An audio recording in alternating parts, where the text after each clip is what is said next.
It's just so ironic that I'm sitting here at a mapping conference because I have absolutely no sense of direction and maps scare me. And I don't even have a map to show you. And so I'm going to really, I have a story of a map, a story of many maps. And I'm going to leave it to you all to kind of help, because I'm sitting here trying desperately to come up with something brilliant that links me with these guys next to me. And I haven't quite come up with it yet, so if you do, please tell me. But I think there is an integral connection, and I think we'll reach it. Bay Area Video Coalition is a unique organization that really exists to, and actually it was what Paula said earlier today about how do we find the relevancy in the participatory space. And I think that BAVAC has, for many years, attempted to be in that place of being relevant to independent producers and public broadcasters. We used to rent offline edit suites, which we don't do anymore because nobody needs it and we'd be closed. And so over the last 2 years, thanks to a visionary grant from the MacArthur Foundation, we have run the Producers Institute for New Media Technologies, which is really to incubate and prototype multimedia projects, multi-platform projects based on social justice media. And so there's actually about a dozen alumni in the audience with you. Could you guys raise your hands real quick just so I can say hi? Right on, you guys. Amazing group of producers, including the Pulitzer Center for Crisis Reporting, Frontline World, and a number of other independents. And what's interesting is last year, we had one mapping project. The very visionary Patrice O'Neill came with the working group and took the Not in Our Town series and developed a Not in Our Town social networking community and had Patrice is here, yes, and she can tell you all about that later at break, but had this amazing idea for a map that would help communities come together, and you could actually highlight the work of your community on a map and turn a red dot into a green dot and to really geolocate this kind of social change that was going on and connect communities together. And that kind of stuff got us very excited. It got a lot of other funders excited who have invested in the Not in Our Town social network. This year, out of 9 projects, 6 of them developed maps. And I was like, oh my God, what are these projects going to look like? What are we going to, I don't want everything to look like a map. What are we really doing here? And the interesting thing was that last year, Google was so excited about Patrice's map, they came out to actually develop the map interface. I couldn't get Google to return my emails this year. Seriously, they're like too busy doing other stuff, so they recommended this actually fantastic Canadian company, Pentora, that came out and really worked with all the teams developing maps. And so, but what emerged from the Institute this year was these social change projects, these former documentary producers who were now multi-platform innovators, and in fact, many of them now the new EDs of their new nonprofit organizations that are needed to sustain this work in the community and to catalyze participation and really incent this kind of connection from community to community. The real point of these projects is to help communities be part of their own healing, and it's the public media producer that really is bringing all the players into that conversation. What I'd like to do now is show you these 2 very brief machinima videos that were created at the Institute this year. Bernard Drax, someone was saying, how do you make money doing this, and where's the confluence of traditional media and new media?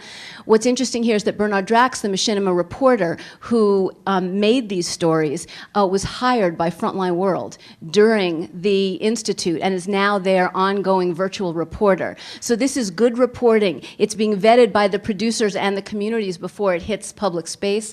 But the 2 videos I'm going to show you, one is focuses on Paco de Onis's piece that is creating an international, Paco, it's called International Justice Central now.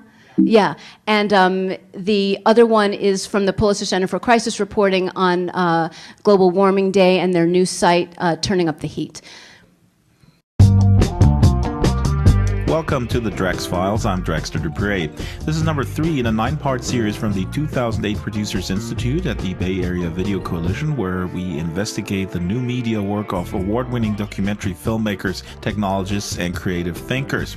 And even I ventured out into the real world for a bit to meet Paco de Onis and his son Alejandro. Paco is the producer of The Reckoning, a film about the International Criminal Court. The film, directed by Pamela Yates and edited by Peter Kenoy, follows the ICC's attempt to bring to justice African warlords who are alleged to have committed unspeakable crimes. After 10 days of brainstorming about global activism using social networks here at BayVac, he recommends using common sense before putting everything online. Someone had recently asked him to share footage of a Ugandan woman whose husband was brutally killed by members of Joseph Kony's Lord Resistance Army. They said, "Oh, put your stuff up in a mashup." I said, "I don't think so, because it's not respectful to the person. This woman whose husband was killed in the camp, I mean, I'm not sure she just wants it up in a mashup and without context, because there's a context to what happened to her. And I feel a responsibility as a filmmaker to put things in the right context, whether people agree with my point of view or not." Paco and his team will film additional footage in the Netherlands at The Hague, where proceedings against 3 infamous warlords are starting soon. The ICC was established there in 2002 based on the Rome Treaty of 1998, which was designed to try individuals, not states, for crimes against humanity, genocide, and war crimes. One of them, Thomas Lubanga, his trial starts in 2 weeks. There are warrants out for the arrest of the leaders of Lord's Resistance Army in Uganda. And there are warrants for the arrest of a government minister in Sudan and a leader of a Janjaweed militia. In addition to utilizing the existing Second Life community around the ICC build in SL, the team around Paco and son Alejandro has come up with a great participatory component to their film. It's called International Justice Hub. And International Justice Hub, the idea is to bring together everything that has to do with international justice and the ICC specifically. So that, Justice Center, Second Life, would, you'd find it there at this hub. Other organizations that are working to push international justice. And the goal of the hub, one of the most immediate goals, is to get more countries to ratify the ICC treaty. Right now there's 106 countries. And there's 86 countries to go. The United States being one of the countries not having the treaty ratified. Paco hopes that the new media aspect of his project will complement the film's message and help lobby for more global acceptance of the court. The viewer of the film will get to know the ICC, first of all, know what it is, how it came about, and the effects it can have. And so I want people at the end of watching this film and seeing these incredible stories, they're asking themselves, hey, why don't we belong to this court?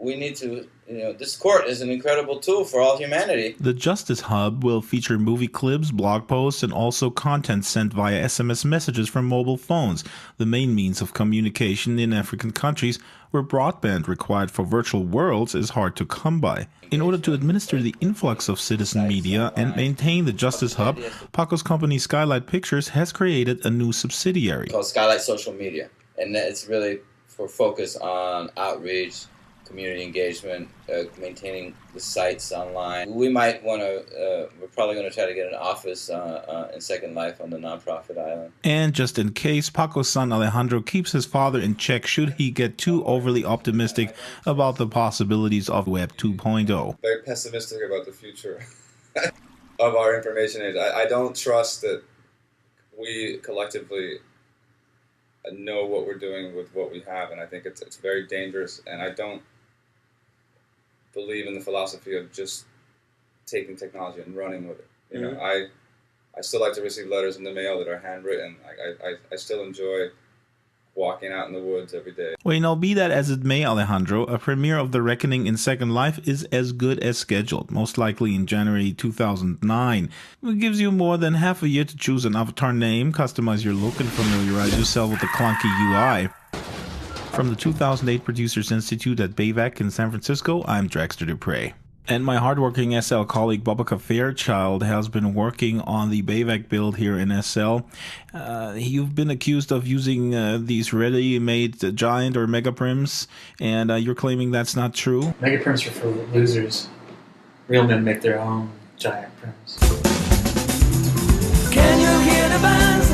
Love is all around us. Nobody can hold us, but now nobody can.